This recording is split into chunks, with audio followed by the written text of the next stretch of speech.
Coach. How do you kind of deal with that?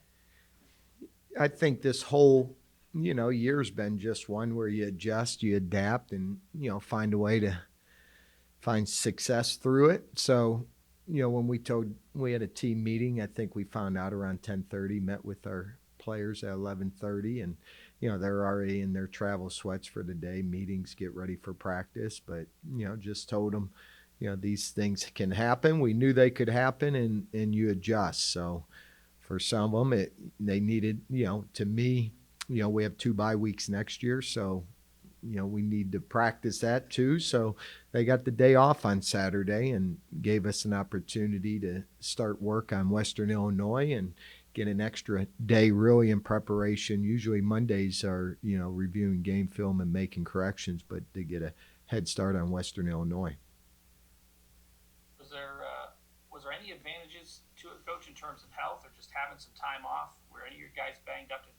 Did you reap any benefits in terms of just getting healthier, or was it? I mean, obviously you'd No. rather play. Yeah, we would rather play. I think we get better when we do play.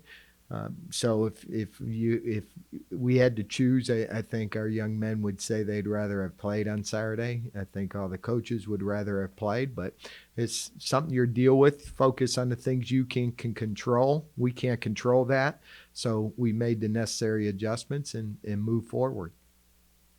One thing you can't control this week is you have a road game. It's a nighttime game. So how do you kind of control what you guys do during the day on Saturday because all your games have been early afternoon? Well, today when we do a plan to win every Tuesday morning as we get ready for Tuesday's practice, and probably the thing we talk about is road focus, and getting your mindset. The mindset is, it's a night game. We're going to be sitting around a hotel room. It's Easter the next day. We're driving in over an hour to the stadium on Saturday. I've never been there, but the walk, there's a walk from the locker room. There's just a lot of elements, and you got to get your mind ready and not use those as excuses. So, to challenge yourself to be ready before you can put the skill set, you better understand what you're walking into and the challenges. And I even challenged them that the last road win in the Missouri Valley Football Conference for the Penguins was in 2017, and I think it was Southern Illinois on November 11th. So, and even having two consecutive Missouri Valley Football Conference wins was in 2017. So we got a lot of challenges ahead of us, but I want them to know that and be able to overcome it. What's some things that you've been looking at on tape for Western Illinois this week? Anything that stood out to you?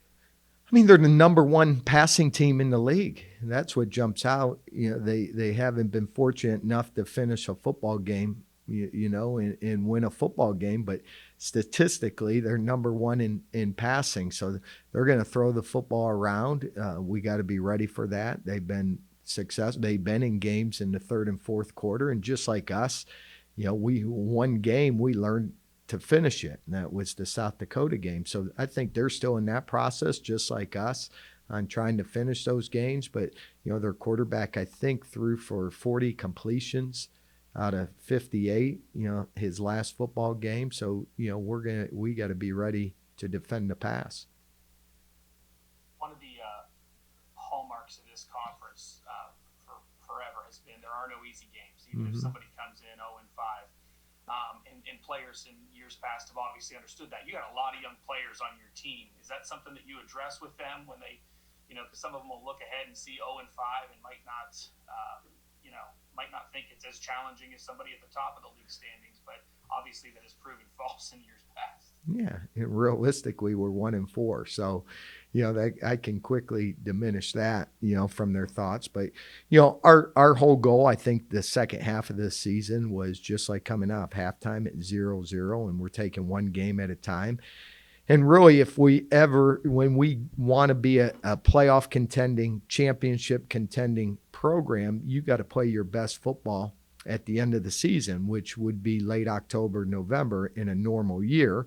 We're going to be speaking in terms you got to be playing your best football in late March and early April. So, I think how you finish, it goes back to finishing, how to finish football games, but also how do you finish your season and to keep showing the necessary improvements. And, we're realistic with them and we let them know we're nowhere where we need to be, but we're making those improvements each and every day. And this is just another step, to see it. And I miss seeing our kids play on Saturday because I knew that we were better than we were the week before. And I'm excited again to see them play a challenging game on a Saturday night, which we haven't done all year, and see them rise up to that challenge and see the improvement that we've had these past 2 weeks. Did you adjust your practice schedule or do anything differently to try and mimic, the competitiveness that you would normally get on a Saturday? I mean, did you make any kind of changes to, spice things up, so to speak, in practice? No, but we had a padded practice on Monday, which we never do. So, we had 2 padded practices. We let some of our players that haven't played a lot of reps in football games actually scrimmage yesterday at the end of practice for a good 20 minutes. So those were the only adjustments that we've made. We've been pretty competitive all year. I might have mentioned to you guys that our practice isn't a typical in-season because of just our goal to develop football players that, we just couldn't go into a season and just have scout periods that our Tuesdays and Wednesdays are pretty physical football practices, and we're going ones against ones. So we're maintaining that. We just got an extra day of work and an extra day of prep on Monday. Doug, they throw the ball a lot. Will you try to make them one-dimensional? I mean, they don't seem like they run the ball very well. So is that the mindset going? I think you always got to look at what a team does. The goal of a defense is always you got to stop the run. That'll always be our first and foremost on our defensive line and our front seven. But you find out what teams do well, and they can throw the football very well. So we got to have a package put together that we can defend that passing game.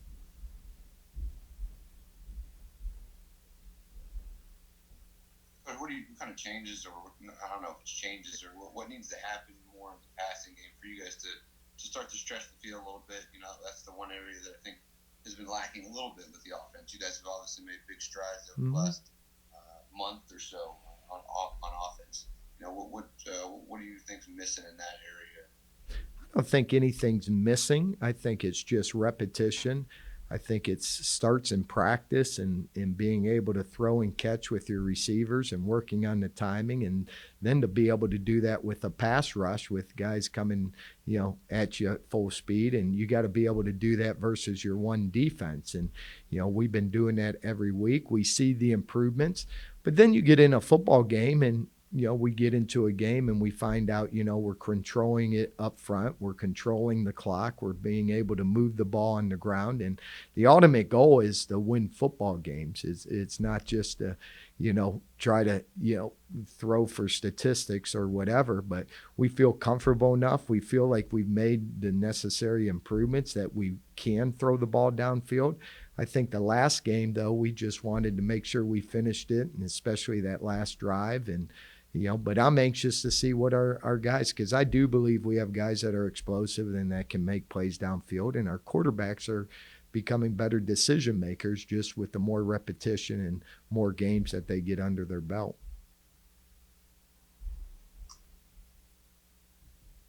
How's Joe been coming along as far as his injury? Craig Pratt. Good. Joe is, 100%, and he takes the reps in practice, and it's nice to see him fully healed. How much do him and Mark still kind of go back and forth as far as, their competition and just pushing each other on a regular basis? Yeah, you always got to be ready. And in competition, you want competition. I never want someone to be complacent, no matter what position, whether it's a middle linebacker, whether it's at quarterback, that every day you go on the field, somebody's pushing, somebody's competing for your job. And I think that's what makes teams competitive. I think that's what makes good teams great and great teams win championships is they compete every day, and those players are competing for those positions every day. So there's nothing, you can't hide from it. It's something every day you got to go into meetings, you got to go in the weight room, you got to go on the field, you got to go competing for your job every day.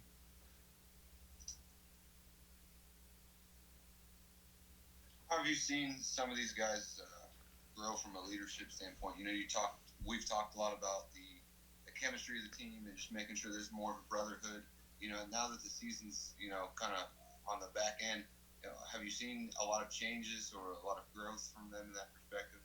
We have. I think you can tell when you walk into a locker room whether there's a brotherhood or there's a team, and we've seen that.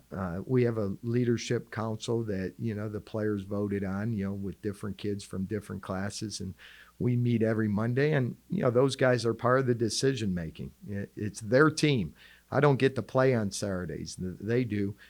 So we want them to buy in and to feel empowered to help with those decisions, whether it's making a schedule of what we do Saturday or how we travel or how we eat, And so I see more of that, and, to what uniforms we wear. So, for me, I enjoy those meetings every Monday and meeting with that group, and, they represent the whole group. But when you go in the locker room, that's where you can see, like Friday. When I came in Friday, we get a later start just because we have a later practice that day into our team dinner on Friday night, and to see young men in the offices hour before they need to be here, and they want to be around here, and they come into your offices. That's where you really see it. Did you guys, or will you do anything to simulate playing at nights? Will you practice at night or change anything like that? No, they're college students. They're probably more night. I may have to stay up later, the next 3 days, just because it'd be beyond my bedtime at halftime. But, for us, no. I think I've been in at different places. We've had different itineraries. I've been where night games were difficult for us at Cincinnati. I looked at the itineraries, we tweaked it, and there are still times where we won games, but they were always close, it seemed, at night. So, those are things we talked about even in our leadership, what we're going to do at the hotel, when we're going to have a walkthrough, when we're going to have meetings, what time do we get up on Saturday morning? All those different situations you kind of play out because you want to put it on the forefront. I want them thinking about it because at the end of the day, we get to play football. And whether it's at 7 o'clock, 12 at noon, 4 in the afternoon, 8 o'clock at night, I played at 9 o'clock at night. I mean, just the opportunity to play football, we got to be excited for. I know you guys lost some kids halfway through the season to the transfer portal. Have you been in talks with kids from other schools about coming here that are for portal? The portal, what's unique about it, the one philosophy I've always had is, if they're in the portal in January, that tells me what have they been doing. I kind of want to wait and see. I want to see the players that actually went through spring football at a school and competed and just found out maybe they're not getting enough reps at that school. So, there are some young men that are in the portal that, I'm sure some of our coaches, fill out the proper paperwork and have spoken to them that we're actively recruiting, but there's nothing they can sign. So until you start school in June or July, we've been in the portal business for the last 4 years where you got a young man that's committed to you, and then all of a sudden 2 months later when he's supposed to show up, he doesn't show up. So there's no huge rush into that. But I'm more anxious to see the ones that have gone through spring football, competed for a position in spring football, and not maybe have taken the last 6 months off and done nothing. I don't know if as football players you get better by playing football. So if you didn't play football this whole winter, I don't know how interested I would be in that young man. But, if he has the character and he has the ability to fit what we're trying to build here, we'll definitely look at it.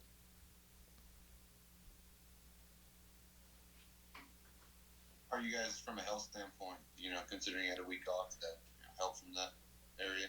It's been good, knock on wood, between our strength and conditioning, Coach Grassetti, that I feel we've been fortunate enough to come out of, our first 5 games in good health. And, Dan Becker came out of that last game, could have finished the game, didn't. That he probably benefited the most from getting a little extra week off. The linebackers have been pretty good. They've put up. I mean, all I see really is stats. I obviously I've watched a decent amount of the games, but what can you tell me about Grant Dixon and Griffin that has kind of helped make them such good players? They're play hard guys, and they're getting better at just making sure they're understanding the defense. There's one thing to play hard and you're not making the proper run fits. What we've seen the last 2 to 3 weeks is now they're really understanding Coach Schaefer and Coach Nardle and where they need to fit. Now you put that in with play hard. Now you're finding out that they're around the football a lot. And if you're around the football, you can be productive and make plays, whether they're sacks, whether it's fumble recoveries, or whether they're interceptions. But the thing I love about those two is they're play hard guys. Griffin Hoke doesn't come off the field for us. He plays every snap. Grant is fortunate enough that we can get him off the field a few snaps during the course of a football game. But those guys are excited because they're learning. They're constant learners. So every week they're learning something more about the defense, where they need to be aligned, and they're excited to play that next game.